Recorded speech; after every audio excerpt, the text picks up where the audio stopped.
유대인들의 고대 문헌인 미드라시에는 다윗 왕의 반지라고 하는 우화가 기록되어 있습니다. 전쟁에서 연전연승하던 다윗 왕이 신하들에게 자신은 교만해지지 않으면서 동시에 어려움 가운데 있을 때에도 절망에 빠지지 않고 용기를 낼 수 있는 문구를 반지에 써서 가져와라 이렇게 명령했습니다. 신하들은 보석 세공사를 시켜서 아름다운 반지를 만들기는 했지만은 왕이 요구한 적당한 문구를 찾지를 못했다는 거예요. 잘 돼도 교만하지 않도록, 그리고 아주 절망의 상황에 있다 할지라도 절대로 낙심하지 않도록 하는 문구가 뭘까? 여러분, 어떤 문구가 좋을까요? 한번 생각해 보기로 하고 오늘 본문 말씀을 한번 생각해 보죠. 이스라엘 백성들은 애굽에서 450년 동안 노예 생활하다가 모세의 영도하에 애굽을 떠나 하나님이 약속하신 가나안 땅을 향하게 됐습니다. 그런데 앞에는 홍해 바다가 가로막고 있고 뒤에는 애굽의 군대가 쫓아오는 진퇴양난에 빠지게 됐습니다. 그러나 하나님의 놀라운 역사로 홍해가 갈라져서 마른 땅처럼 건너는 놀라운 역사를 체험하게 됐습니다. 이처럼 하나님의 놀라운 기적으로 홍해를 감격 가운데 건넜던 이스라엘 민족이 사흘 광야길을 건너게 됩니다. 수루 광야라는 것이요. 그런데 마실 물이 없었습니다.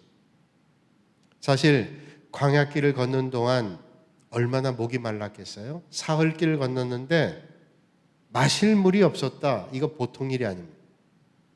그래서 사람들은 불평 섞인 어조로 우리가 무엇을 마실까 하며 탄식했단 말이죠.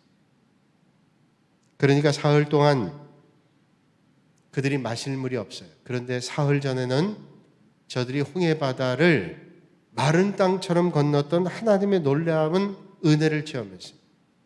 그때 하나님을 찬송했던 찬송은 다 잊어버리고 우리가 마실 물이 없다는 원망의 소리만 내뱉게 됐습니다.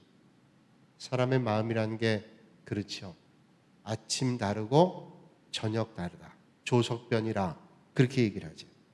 갈대같이 약한 것이 사람의 마음. 사람의 마음은 형편에 따라 달라질 수 있습니다. 그러나 하나님의 인도하심과 사랑하심은 절대로 달라질 수 없습니다. 이스라엘 백성들이 수루 광야에 들어서서 사흘길 걸었지만 물을 발견할 수 없어 곤경에 빠지게 됐습니다. 그런데 한 곳에 다다르게 되니까 물이 있었습니다. 목이 말라 고생하던 사람들에게 물이 있다는 것은 얼마나 반가운 일이겠습니까? 그런데 이게 웬일이에요? 그 물은 물인데 얼마나 썼던지 물을 마시는 순간 다 뱉어버렸습니다. 쓰다 하는 말이 터져 나왔어요. 그래서 마라라 그렇게 이름을 적었다 그랬죠. 여러분, 오늘 우리가 살고 있는 세상은 어쩌면 마라와 같이 쓴 세상입니다. 이스라엘 백성들이 수루 광야에서 마실 물 없어 고통을 당한 것처럼 우리가 가는 길에 얼마나 어려운 일들이 있는지 모릅니다. 전혀 예상하지 못한 일을 만날 때도 있습니다. 어떤 사람은 예수 믿으면 환난을 당하지 않는 줄 생각합니다. 그런데 오히려 잘 믿으려고 하는데 환난을 만나기도 하고 어려움을 만날 때 있습니다. 그래서 예수님은 말씀하죠. 너희가 세상에서 환난을 당한다. 그렇습니다. 기독교의 진리는 어려움을 당하지 않는다고 하는 것이 아니라 어려움을 극복할 수 있다는 거예요. 그래서 예수님은 제자들을 향해서 내가 세상에서 환난을 당하나 담대하라 내가 세상을 이겨노라 말씀하시고 환난 날에 나를 부르라 내가 너를 건지겠고 내가 나를 영화롭게 하리라 말씀하셨습니다. 그러니까 환난을 당하지만 이 환난을 잘 극복할 수 있는 믿음을 얻는 것이 기독교 신앙이고 성경이 가르치는 교훈의 말씀입니다. 뿐만 아니라 이스라엘 백성들이 수르 광야에서 물이 없어 고생하다가 물을 찾게 되었는데 마실 수 없을 정도의 쓴 물이었던 것처럼 때로는 시험을 만나서 우리의 마음이 흔들리고 낙심할 때도 있습니다. 우리의 삶의 정도는 차이가 있지만 어떤 사람의 삶을 들여다봐도 다 광야 같은 일을 겪을 때가 있습니다. 큰 광야든 작은 광야든 나름대로의 광야의 길을 우리는 걷고 있다는 것이. 그러므로 인생에 만나는 스티트한 마라의 고통을 우리는 이기기 위해서 어떻게 해야 될까요? 오늘 본문의 말씀 보니까 백성이 모세에게 원망하여 이르되 우리가 무엇을 마실까 하매라고 말씀하고 있습니다. 이스라엘 백성들은 마실 물이 없을 때 우리가 뭘 마실까 원망하고 모세를 원망하고 불평했습니다. 이게 사람의 모습이죠. 인간의 본성은 불평을 토하게 되어 있다는. 그런데 모세는 어떻게 했습니까? 모세가 여호와께 부르짖었더니 말씀하고 있습니다. 그러니까 백성은 원망했고 모세는 하나님께 부르짖어 기도했단 말이죠. 여러분, 원망만 하시면 불평하는 백성이 되지만 하나님 앞에 기도하면 하나님 앞에 쓰임 받는 백성이 될 것입니다. 여러분, 모세도 왜 모세인들 원망하고 싶은 마음이 안 들었겠습니까? 모세도 아니 내가 하나님의 명령 따라서 이스라엘 백성들을 이끌고 여기까지 왔는데 이스라엘 백성들이 원망받기를 원했을까요? 원망받기를 원하지 않았을 거예요. 만약에 원망한다면 모세처럼 원망거리가 많은 사람이 어디 있겠어요? 원망하지 않았어요. 원망은 백해 무익한 일입니다. 어떤 교회에 두 집사님이 싸움이 일어났어요.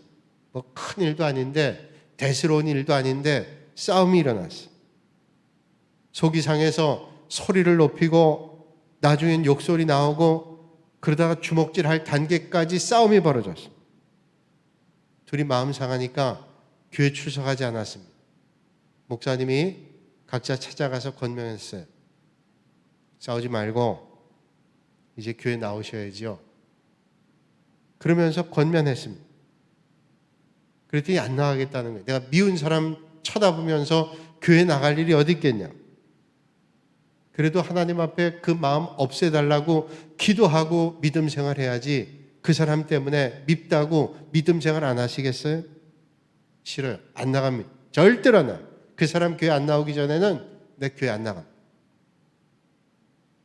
목사님 생각에는 그분이 믿음이 있다고 생각했습니다. 왜냐하면 성전 건축할 때 아주 애썼어요. 애쓸 뿐만 아니라 강대상은 자기가 하겠다고 앞장서 가지고 교회 건축하고 강대상 들여놓을 때 그 가격이 만만치 않은데 그렇게 헌물했던 사람, 보통 믿음 아니잖아요. 참 귀한 믿음이다. 그 믿음이 있다고 생각했는데 싸우는 걸 보니까 영하네. 그래도 이제 좀 마음을 풀고 하나님 앞에 기도하고 나오지 않겠나 그런 생각했는데 안 나옵니다. 연말이 됐어요. 연말이 되면 이제 서리 집사는 새로 임명하잖아요.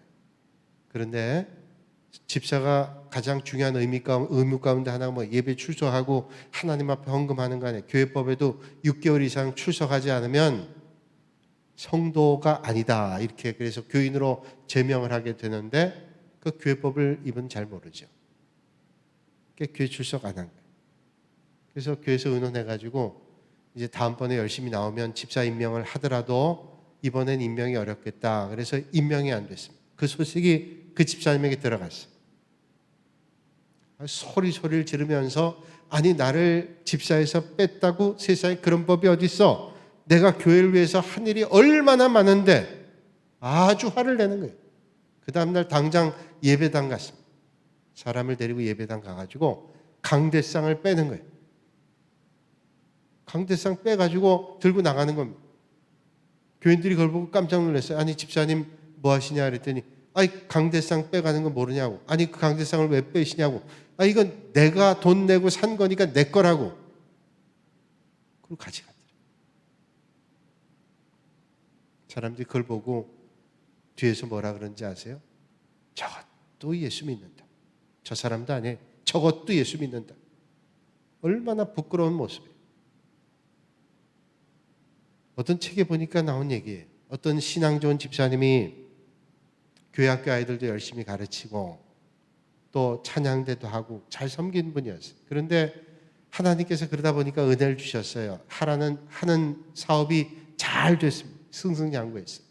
점점 확장을 하고 늘려가고 그러다 보니까 일이 바쁘잖아요. 주일 예배를 한 달에 한 번 빠지기 시작합니다. 목사님 생각에 하나님의 은혜가 저렇게 큰데 예배 생활 소리 하면 안 되는데 그런 마음이 들어서 권면했어요. 집사님, 하나님 은혜 베풀어 주셨는데 믿음 생활이 중요한 거 아니에요. 교회 출석은 열심히 하셔야지. 예, 라고 대답했는데 점점 빠지는 겁니다. 일주일에 한 번 교회 오는 게 너무 힘들어요. 한 달에 한 번, 나중에는 교회 나오는 게 아주 소원해졌습니다. 나오는 날보다 안 나온 날이 훨씬 많아지게 됐어요. 뭐 꼭 그래서는 아니겠지만 그러다 이분이 출장을 갔는데 그가 운영하는 그 일터의 공장이 불이 났습니다. 완전히 타버렸어요. 전소했습니다. 목사님 그 소식을 듣고 위로하기 위해 가서 예배드렸습니다. 하나님께 주시는 마음이었겠죠? 목사님께서 집사님에게 이런 말씀했어요. 집사님, 이런 일을 만날 때 우리는 두 가지 마음이 들어요. 그 두 가지 마음 가운데 집사님은 어떤 마음을 택하시겠어요? 집사님은 아마 이 완전히 불타버려서 그동안 애쓴 노력들이 다 없어지니까 얼마나 원망하는 마음이 드시겠어요? 원망하실 수 있을 거예요. 그러나 하나님을 두려워할 수도 있습니다. 집사님은 하나님을 원망하시겠어요? 하나님을 두려워하시겠어요? 그 집사님이 목사님 말씀을 듣고 곰곰이 생각했습니다. 예, 목사님, 하나님을 두려워하겠습니다. 원망이요? 상황을 절대로 변화시키지 못합니다. 원망은 문제를 해결하지 못합니다. 그러나 기도는 상황을 변화시킵니다. 기도는 문제를 해결하게 합니다. 그러므로 사랑하는 여러분, 원망하기보다 기도하실 수 있길 바랍니다. 불평하기보다 기도하실 수 있길 바랍니다. 염려하기보다 기도하실 수 있기를 바랍니다. 더구나 이스라엘 백성들이 무엇을 마실까라고 하는 것은 항의하는 거예요. 하나님 원망하면서 불평하며 부르짖는 겁니다. 우리가 뭘 마셔요? 마실 게 없습니다. 하나님을 원망하죠. 왜 그랬을까요? 하나님 의심하는 거예요. 저들은 사흘 전에만 해도 홍해바다를 갈라주신 하나님의 역사로 마른 덩처럼 홍해바다를 건넌 사람들이에요. 그 하나님께서 우물 맛을 달게 변하게 하실 수 없겠어요? 홍해바다를 가르신 분께서 물 하나 바꾸지 못하시겠습니까? 미국 교회 부흥 역사에 윌리엄 케일이라고 하는 유명한 부흥 강사 목사님이 있어요. 감리교 목사님인데 얼마나 말씀을 잘 전하는지 이분의 별명이 감리교의 종달새라는 별명을 가졌어요. 말씀 잘 전합니다. 많은 분들이 감동을 받고 은혜를 받아요. 하나님 은혜 주시는 거지. 근데 이분이 목회하면서 아주 큰 어려움 겪었어요. 밤에 잠이 오질 않습니다. 기도하다가 침대에서 내려서 무릎 꿇고 기도합니다. 탄식하며 하나님 앞에 기도합니다.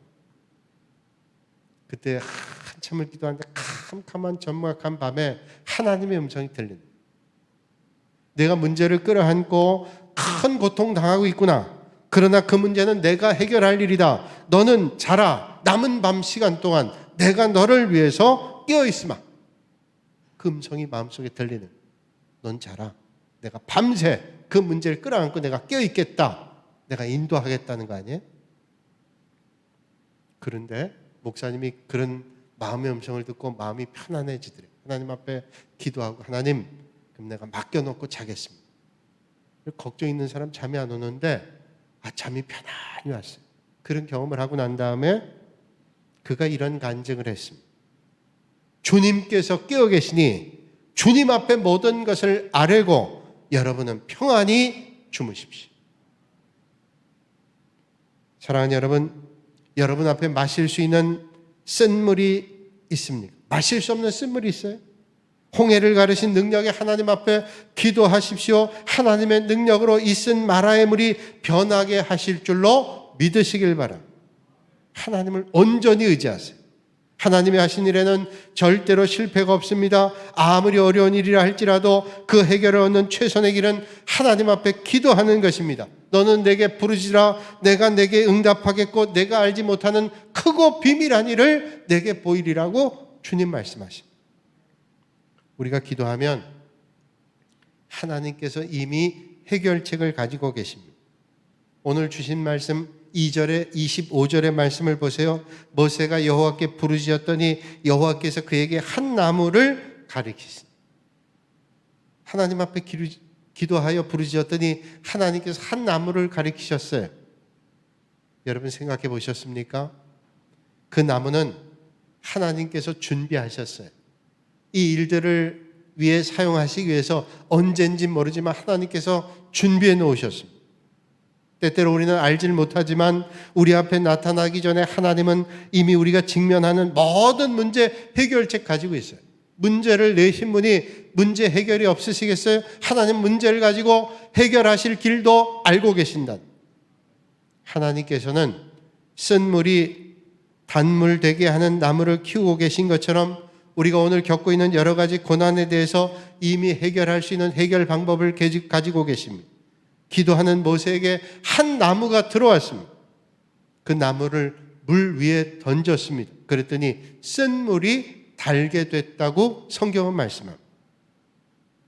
마라의 쓴 물을 달게 변화하게 되고 난 다음에 하나님께서 백성에게 하신 말씀이 어떤 말씀? 하나님께서 백성들에게 하신 말씀 오늘 스크린에 보세요. 25절 하반절과 26절에 있는 말씀, 우리 각 가정에 있는 분도 스크린 보면서 한번 뜻을 생각하면서 말씀 같이 한번 읽습니다. 같이 한번 읽겠습니다. 거기서 여호와께서 그들을 위하여 법도와 율례를 정하시고 그들을 시험하실세 이르시되 너희가 너희 하나님 나 여호와의 말을 들어 순종하고 내가 보기에 의를 행하며 내 계명에 귀를 기울이며 내 모든 규례를 지키면. 무슨 말일까요? 하나님의 말씀에 대한 순종을 말씀하세요. 왜 이 시점에 새삼스럽게 순종을 요구하셨을까요? 지금 이스라엘 백성들이 풍족한 애굽의 곧센 땅을 떠나서 광야에 나온 이유가 뭐예요? 하나님 말씀에 순종해서 광야까지 나왔잖아요. 그런데 그 순종에 한때 홍해 앞에서 죽을 뻔하게 했고 거기서 가까스로 죽음을 면하고 광야 가운데 나왔는데 물을 얻지 못해 목이 타고 다시 병들지 않았습니까? 자연히 어떤 생각이 났겠어요? 내가 하나님 말씀을 순종하고 따라 나섰더니 뭐야 이거? 광야에서 마실 물도 없고 병에 걸리고 어려움 가운데 있으니 하나님 말씀에 순종해야 별로네, 이런 생각이 들지 않았겠어요? 그러니까 이 마라의 경험은 이스라엘 백성에 대한 시험이요 테스트였습니다. 순종의 길에 어려움 당한다 할지라도 변함없이 순종하겠느냐 하는, 별로라는 생각하지 않고 하나님 말씀에 순종하겠냐는. 나무를 던지라 하나님 말씀하실 때 나무를 던졌더니 어떻게 됐습니까? 마라의 쓴 물이 달아졌습니다. 어떻게 보면 하찮은 명령이에요. 아니 이렇게 물이 쓴데 그거 정도 못하겠어요? 아주 하찮은 명령입니다. 그런데 그럼에도 하나님 말씀에 순종했어요. 나무를 던졌습니다. 그랬더니 달아졌어요. 물은 99도까지는 액체지만 100도가 되면 끓기 시작해서 수증기가 되죠. 기체가 돼요. 다 끓으면 물이 다 없어져요. 기체가 돼요. 99도까지는 물입니다. 100도가 되면 기체로 바뀌어요. 반대로 생각한다면 물은 1도까지는 물입니다. 그런데 0도가 되면 액체가 고체가 돼요. 얼음이 돼요. 변화하는 것은 일정한 과정과 시간이 필요합니다. 하지만 완성되는 건 순식간이에요. 안 될 것 같지만 이루어지는 건 순식간입니다. 마지막 1도를 기다리지 못해서 완성을 못 보고 포기하는 사람이 얼마나 많아요. 믿음의 세계에도 그런 사람이 얼마나 많습니까? 기다리고 조금만 더 기다리면 하나님의 역사가 있는데 못 기다려요. 안 되는구나. 요한복음 2장 말씀을 보면 1절에서 11절까지 가나의 혼인잔치에 물이 변해서 포도주가 되는 기적이 있습니다. 6개 돌 항아리에 어기까지 물을 채우라고 예수님께서 신하들에게, 거기에 있는 종들에게 말씀하죠. 6개 돌 항아리에 물을 채우는데 한 두 번째 돌 항아리쯤 만약에 바닥에 물빛이 포도주빛으로 바뀌었다면 아마 그 말씀에 순종하는 거 아주 쉬웠을 겁니다. 아, 이거 봐라. 6개 돌 항아리에 채우면 다 포도주가 되겠다. 아, 이런 뜻이었구나. 이해됐을 거예요. 그런데 6개 돌 항아리에 물을 가득 채울 때까지 변하지 않았어요. 채우고서 연회장에게 갖다 주니까 변해 있었어요. 여러분, 순종 적당히가 아닙니다. 하나님의 말씀 끝까지 순종할 때 하나님의 역사가 있어요. 갈릴리 바다에서 고기를 잡던 베드로가 한 마리도 잡질 못했어요. 갈릴리에서 잔뼈가 굵었던 어부 베드로예요. 한 마리도 못 잡았어요. 그래서 그물을 정리하고 있는데 예수님께서 깊은 데로 가서 그물을 내려라. 뭐 이런저런 설명할 거 없어요. 아니, 어부가 목수의 말을 들어요. 그런데 주님이기 때문에 말씀을 듣고 갔습니다. 그저 말씀에 듣고 순종했어요. 속으로는 어떤지 모르지만 그 말씀에 따랐어요. 그물 던졌더니 그물이 찢어질 정도로 많은 고기를 잡았어요. 그의 인간의 수단과 방법과 기술과 경험과 지식 가지고 아무런 소용이 없을 때 있어요. 그러나 하나님의 말씀에 순종할 때 하나님의 역사가 있습니다. 모세는 그대로 순종했습니다. 그 나무를 보고 물에 던지라. 별거 아닌 일에 그냥 물에 던졌어요. 달아졌어요. 왜 이런 시험을 줬을까요? 마라의 쓴물을 마시게 하셨을까요? 아무도 시험은 즐거워하지 않지만 시험을 통해서 우리는 성장하는 것을 경험하잖아요. 그 시험 봅니다. 시험 치기 전에는 왜 힘들고 번거롭게 시험을 보나. 시험을 보면 놀랍게 우리의 실력이 성장합니다. 하나님께서 우리의 실력을 성장하기 위해서 때로는 시험을 주시는. 우리가 예전에 본 영화 가운데 이런 영화 있죠. 사운드 오브 뮤직이라는 영화에 거기에 이제 한 젊은 수녀가 나오죠. 수습 수녀라고 얘기할 수 있어요. 수녀원에 들어갔는데 이 수녀가 너무 발랄하고 좀 점잖은 수녀가 아니에요. 근데 가정교사로 한 대령의, 해군 대령의 가정에 보내죠. 우리가 잘 알고 있는 내용이에요. 거기 7아이가 있는데 가르치는 거예요. 아마 이 수습 수녀가 어려운 일을 만났던 것 같아요. 그래서 이 수습 수녀가 원장 수녀에게 찾아가서 물었습니다. 어떻게 하면 좋겠어요? 어떻게 하면 좋겠어요? 그랬더니 아주 중요한 얘기를 원장 수녀님이 얘기하는 거예요. 하나님께서 문을 닫으실 때 다 닫으시지 않아. 문을 닫으시면 항상 창문을 열어놓으신다. 문을 닫으면 창문을 열어놓으신다. 여러분, 우리가 문이 다 닫혔다, 힘들다, 어려울 때 그 순간에 방법이 없는 게 아닙니다. 하나님께서는 길을 열어놓으세요. 길을 열어. 그걸 보세요.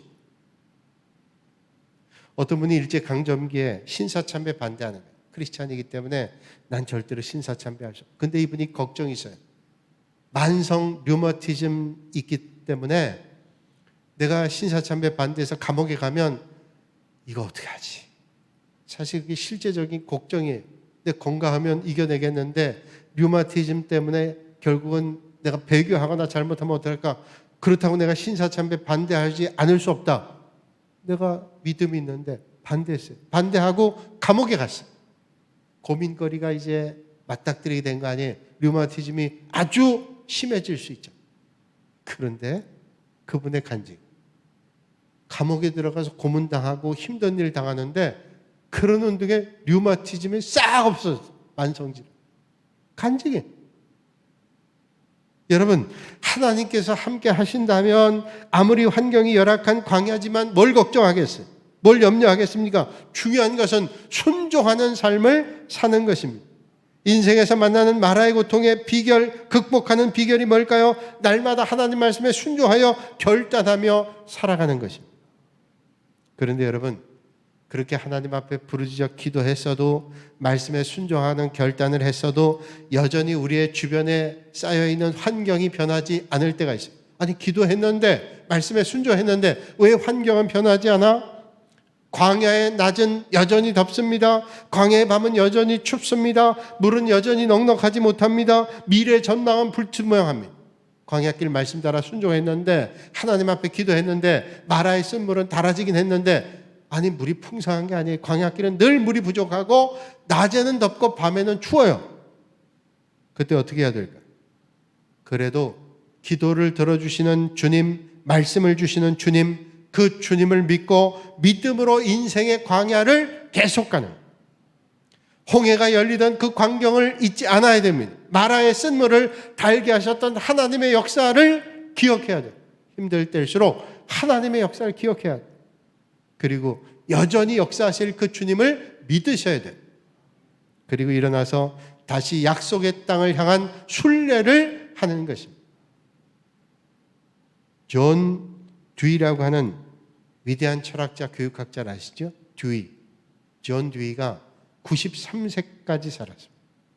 그는 13개 명문 대학에서 명예 박사학위를 받고 93세 세상 떠날 때까지 마지막까지도 책을 써서 많은 사람에게 영향을 끼쳤던 사람.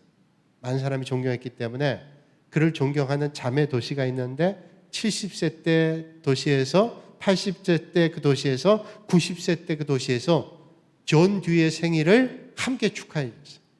90세 생일 때 이분이 양자를 3명 드리고 자기 자식이 4 있어요. 7명 자식과 그가 고향이었던 벌링턴이라는 시에서 생일 잔치를 했습니다. 그때 참석했던 그 마을의 유지였던 의사 한 사람이 불었어요. 아주 젊은 사람. 근데 아주 유명한 의사예요. 이 의사가 존 듀이에게 물었습니다. 어떻게 하면 선생님처럼 위대한 삶을 살아갈 수 있습니다.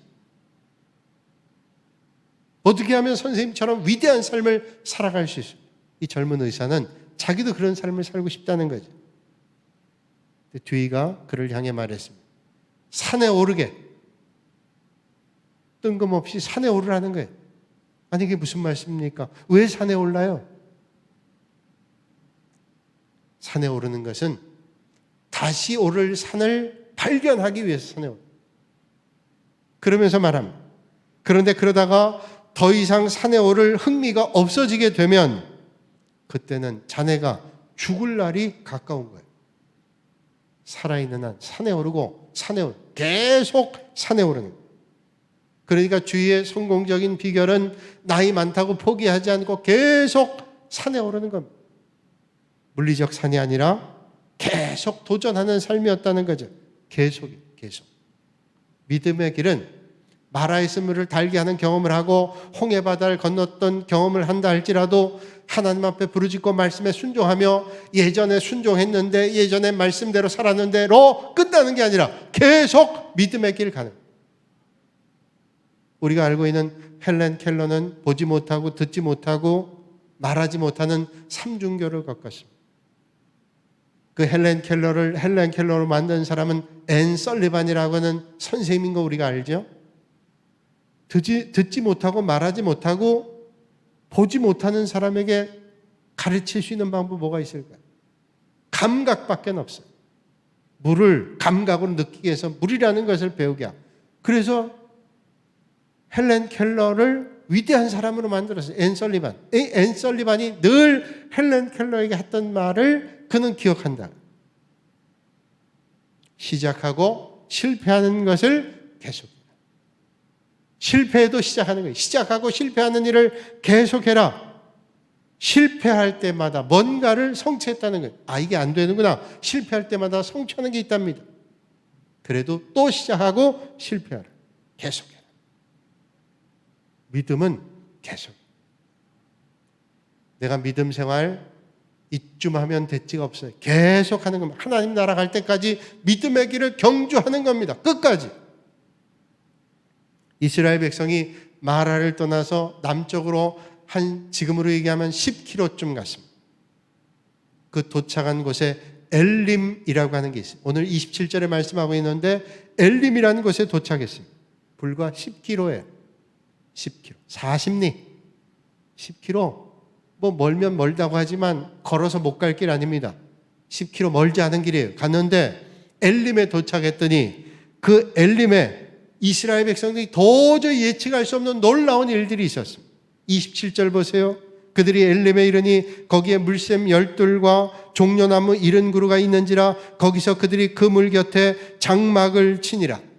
여러분, 사막에 물샘 하나가 있다. 얼마나 귀한 일이에요.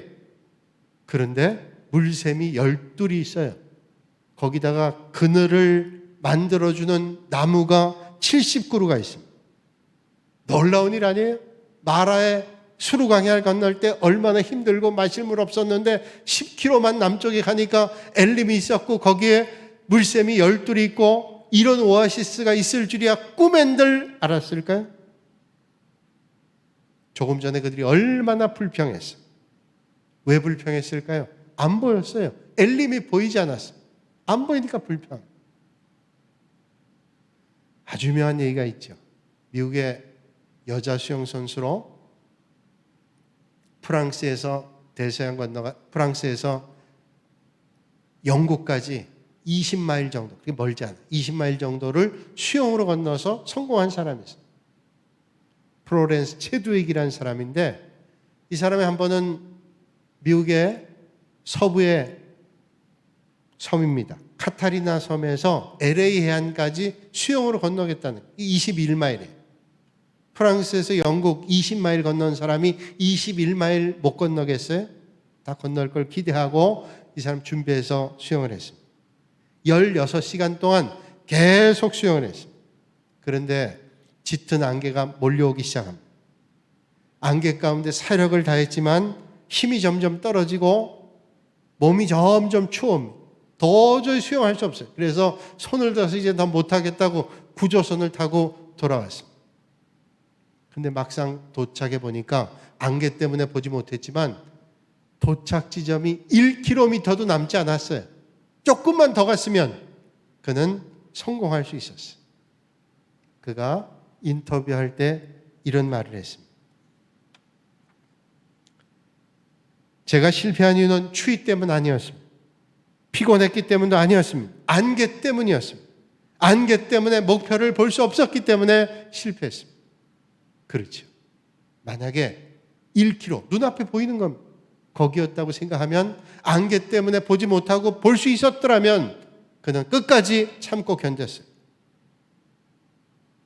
그걸로 끝이 아니고 그는 2달 뒤에 다시 시도합니다. 그런데 똑같은 사람, 똑같은 거리, 똑같은 환경이었는데 그는 목표를 놓치지 않았어요. 신기록으로 그는 카타리나 섬에서 LA 해안까지 도착했습니다. 어떻게 그럴 수 있었을까요?